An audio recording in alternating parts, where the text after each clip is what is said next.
14 दिन तक हमले के बाद फिर भड़की जंग। जी हां, बड़ी खबर है। जॉर्डन पर ईरान का भीषण हमला, कई बैलिस्टिक मिसाइल से ईरान का अटैक। जॉर्डन इलाके से लॉन्च किए गए मिसाइल।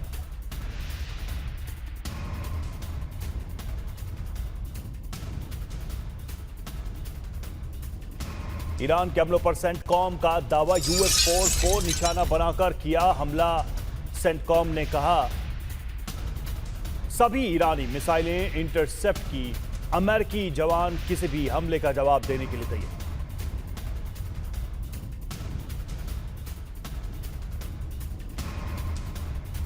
वहीं ट्रंप ने फिर दी ईरान को धमकी, ईरान के फुल पावर प्लांट उड़ाने की धमकी। डील नहीं तो ईरान पर बड़ा हमला करेंगे। ट्रंप ने कहा 1 घंटे में अधिकतर ब्रिज उड़ा दूंगा, डील नहीं तो ईरान में काम खत्म करेंगे।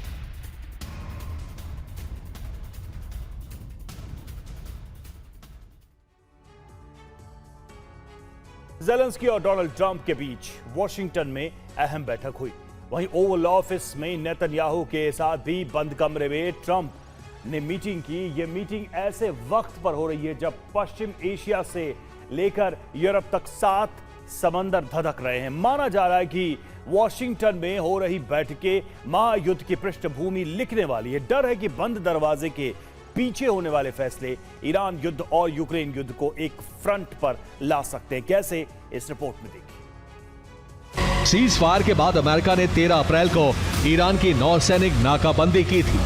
ठीक उसी वक्त यूक्रेन ने काला सागर और अजोव सागर के जल मार्गों पर हमले शुरू कर दिए थे। यानी रूस ईरान के गठबंधन के खिलाफ ट्रंप ने अमेरिका यूक्रेन का एक सीक्रेट गठबंधन तैयार किया, जो अब दुनिया के सामने आकार लेता नजर आ रहा है कि हॉर्मुज़ स्ट्रेट में अमेरिका की नौसैनिक नाकाबंदी युद्ध को बढ़ाने जैसा है, मतलब युद्ध का विस्तार करना है। पिछले 3 दिनों में अमेरिका ने ईरान के तटीय और क्षेत्रीय जल क्षेत्र में ईरानी जहाजों, कमर्शियल जहाजों और तेल टैंकरों को धमकाया है।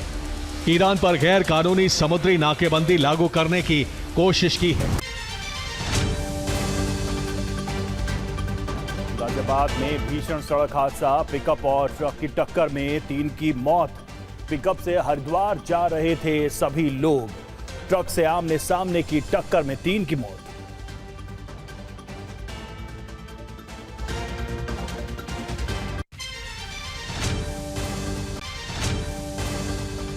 देहरादून से खबर, देहरादून में अप्रोच रोड पर फिर दौड़े वाहन, 12 घंटे में दुरुस्त किया गया क्षतिग्रस्त हिस्सा। कल सुबह 6:30 बजे बारिश से टूटी थी सड़क।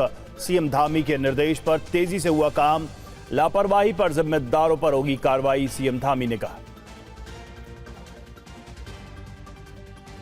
तस्वीरें आप देखिए किस तरीके से ये अप्रोच रोड टूटी थी, सड़क टूटी थी और उसके बाद इसकी मरम्मत की गई और इस पर दोबारा वाहन का परिचालन शुरू हो गया है।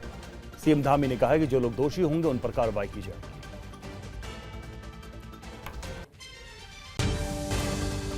अयोध्या में मंदिर संग्रहालय निर्माण पर रोक, इलाहाबाद हाईकोर्ट की लखनऊ बेंच का आदेश। 650 करोड़ की लागत से होना है संग्रहालय का निर्माण।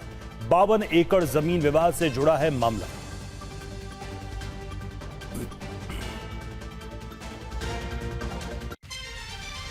बेल्गोरोड पर यूक्रेन के ड्रोन हमले, बड़ी खबर। थोड़ी देर पहले यूक्रेनी ड्रोन से हमले हुए। बेल्गोरोड में कई धमाकों की आवाज सुनी गई।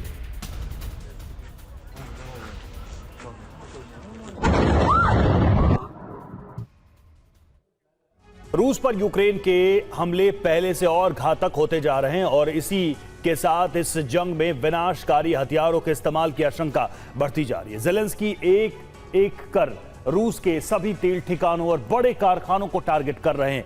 ऐसे में रूसी अर्थव्यवस्था पर लगातार दबाव बढ़ता जा रहा है। रूस के लिए युद्ध की फंडिंग करने वाले ये ठिकाने नष्ट हुए तो बौखलाहट में पुतिन परमाणु हथियारों का इस्तेमाल भी कर सकते हैं। यूक्रेन ने अब कैस्पियन में तबाही मचाने का जो अभियान शुरू किया है वो एक बड़े विनाश का संकेत दे रहा है। कैस्पियन सागर में यूक्रेन ऐसी महातबाही लाने की कोशिश में है कि रूस की अर्थव्यवस्था पूरी तरह से चरमरा जाए।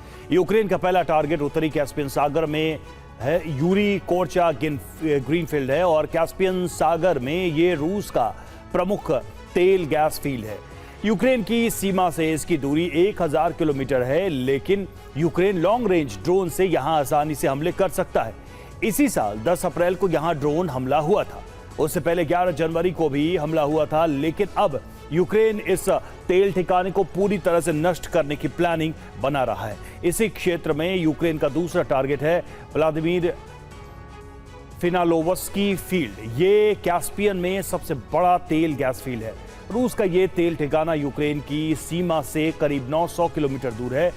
25 जुलाई को यूक्रेन से यहां ड्रोन हमला हुआ था। अब तैयारी और बड़े हमले की है। 11 जनवरी को भी यूक्रेन ने यहां हमला किया था। कैस्पियन सागर में यूक्रेन का अगला टारगेट वालेरी ग्राइफर फील्ड है। यहां से हर दिन 24,000 बैरल तेल की सप्लाई होती है। 11 जनवरी को यूक्रेन ने यहां भी हमला किया था।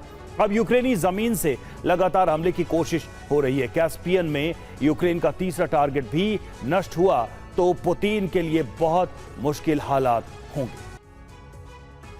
रूस ने यूक्रेन से बदला लेने के लिए कीव समेत कई शहरों पर प्रहार किया। बोक्लाहाट में रूस ने माइकोलेव में 3 जहाजों को निशाना बनाया है। माइकोलेव में जो जहाज हमले का शिकार हुए हैं वो सभी कार्गो जहाज थे। रूस को इन जहाजों से कोई खतरा नहीं था। रूसी हमले के दौरान माइकोलेव में एक व्यक्ति की मौत भी हो गई। रूस ने कैस्पियन का बदला लेने के लिए यूक्रेन में ऐसे कार्गो जहाजों को निशाना बनाया जो 2022 से ही पोर्ट पर खड़े थे और किसी तरह के ऑपरेशन में शामिल नहीं थे। खार्किव पोल्टोवा रूट पर एक गैस स्टेशन पर भी रूसी हमला हुआ। गैस स्टेशन पर हमले के वक्त गाड़ियों की लाइन मौजूद थी, जिसकी वजह से 9 लोगों की मौत हो गई। धमाके में 76 लोग जख्मी हुए। रूस के हमले में आम नागरिक निशाना बने।